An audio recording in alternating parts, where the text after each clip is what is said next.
जोजलपा हामीले यो channel 4 years अगाडि सुरु गरेका थियौं।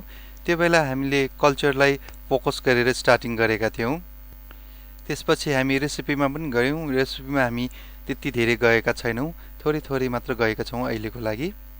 हामीले काठमाडौँको त अब थुप्रै कुराहरू राखेका छौं। नेवा भनेपछि अब संसारभरि नै फिजिएका छौं हामी सबै। र अब काठमाडौँ बाहिर पनि हुनुहुने साथीहरू चाहिँ सम्पर्कमा आउनुहोला। यो हाम्रो पेज छ लर्न एन्ड सेभ नेपाल भाषा facebook.com/नेवा भाषा BHASHA। यसमा हामीलाई मेसेज गर्नुहोला। तपाई कुन ठाउँबाट हुनुहुन्छ, काठमाडौँ बाहिरको हुनुहुन्छ भने कुन ठाउँबाट हुनुहुन्छ त्यो मेसेज गर्नुहोला र हामी तपाईहरुसँग कन्भर्सेसन गर्नेछौं र त्यो ठाउँको बारेमा पनि हामी बुझ्नेछौं। त्यहाँ के कस्तो कल्चरहरू छ त्यो पनि हामी बुझ्नेछौं। मैले सुनेको त यो लेले भन्दा माथि एउटा ठाउँ छ, मैले ठाउँको नाम ठ्याक्कै बिर्सेँ। त्यो ठाउँमा भक्तपुरबाट पहिला बसाइ सरेर आउनु भएको नेवा कम्युनिटी छ र त्यो कम्युनिटीमा अहिले पनि बिस्केट जात्राको बेला अब त्यो पर्व मनाइन्छ। त्यहाँ पर्वको दिन हामी जुन नखचख मनाउँछौं त्यो मनाउने चलन छ भन्ने मैले सुनेको।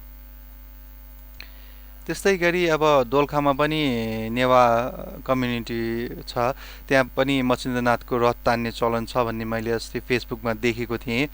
आई गेस दोलखा नै हो, त्यो दोलखा नै हुनुपर्छ, फेसबुकमा मैले देखेको थिएँ। त्यस्तै विभिन्न ठाउँमा जुन छरिएर हामी बसेका छौं त्यहाँको कल्चरहरू बारे मलाई बुझ्नलाई अलिकति सजिलो हुन्छ तपाईहरुले मेसेज गर्नुभयो भने। हामी नेवा जाति कहाँ कहाँ फैलिएका छौं र अहिले कस्तो छ त्यहाँको अवस्था भनेर बुझ्नलाई सजिलो पर्छ। एकजना साथी आउनु भएको थियो कालिम्पोङबाट, उहाँ पनि कन्ट्याक्टमा हुनुहुन्छ। यो च्यानलमा सुरुमा कल्चरको बारेमा आयो, त्यसपछि विभिन्न मोनुमेन्ट्सहरूको बारेमा आयो। त्यस्तै गरी काठमाडौँको विभिन्न फेस्टिभल्स र ठाउँहरू र पुरानो घरहरूको बारेमा पनि हामीले कभर गर्यौं। जस्तै कि अब स्वयम्भूनाथ टेम्पलको, बौद्धनाथ टेम्पलको, मपूजा अनि विभिन्न कलात्मक त्यो बुट्टा भएको यो छ्याल भएको घरहरूको पनि हामीले कभर गर्यौं र काठमाडौँमा रहेका पुरानो घरहरूको पनि कभर गर्यौं, जुन अब यो केही टाइम पछि भत्काइन्छ र पछि कस्तो थियो काठमाडौँ भनेर हेर्नु पर्यो भने चाहिँ हामीले यही भिडियो मार्फत हामी हेर्न सक्छौं। त्यस्तै हामीले विभिन्न मन्दिरहरू र पिकनिक स्पटहरू पनि कभर गर्यौं। त्यसपछि हामी अब भाषामा आयौं, भाषा सिकायौं हामीले र त्यसपछि हामीले अब गीतको ट्रान्सलेसनहरू पनि गर्दैछौं। अब हामी काठमाडौँको बाहिरको पनि केही कभर गर्न मिल्यो भने हामी त्यो पनि कभर गर्नेछौं। त्यसैले अब काठमाडौँ बाहिरको साथीहरू कन्ट्याक्टमा आउनुहोला।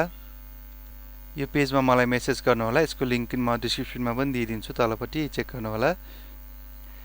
तपाई कुन ठाउँबाट हुनुहुन्छ मेसेज गर्नुहोला। हामी त्यसपछि हामी तपाईसँग कुराकानी गर्नेछौं, त्यो ठाउँको बारेमा थप केही बुझ्नेछौं। तपाईहरुसँग आउनुस् कुरा गरौं, यसमा मेसेज गर्न नभुल्नुहोला। Thank you. शुभ।